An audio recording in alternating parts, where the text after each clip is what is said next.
I only came to co-host a talk show because I had failed at news and I was going to be fired.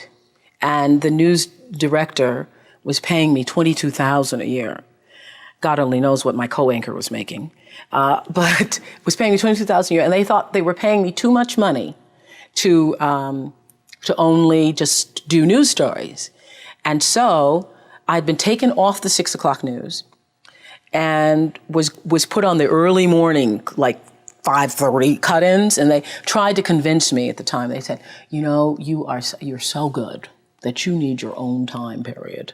So we're going to give you 5 minutes at 5:30 in the morning.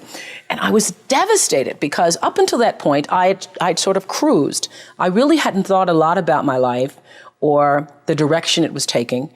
I just, because I'd happened into television, happened into radio, sort of happenstanced. I don't believe in luck. I think luck is preparation meeting opportunity, but I felt like I had somewhat prepared myself, but that I had happenstanced into it. So I thought, okay, I was working in Nashville, and so I moved to Baltimore, and now then I'll do this for a while, and then I don't know what I'll do. And so when I was called in and put on the edge of being fired and certainly demoted and knew that firing was only a couple weeks away, I was like devastated. I was 22 and embarrassed by the whole thing because I'd never failed before. And it was that failure that led to the talk show because they had no place else to put me. They put me on a talk show one morning.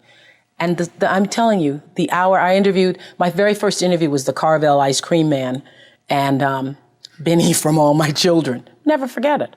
And I came off the air thinking, this is what I should have been doing because it was like breathing to me, like breathing. You just talk. Be yourself is really what I've learned to do. And so from the very first day I did my very first talk show, I knew it. I knew it was the right thing to do. I felt the same thing about acting too, only I was so terrified that it was a little more difficult for me. If you want another awesome video in our Black Excellence series, check out the video right there next to me. I think you'll enjoy it. Continue to believe, and I'll see you there.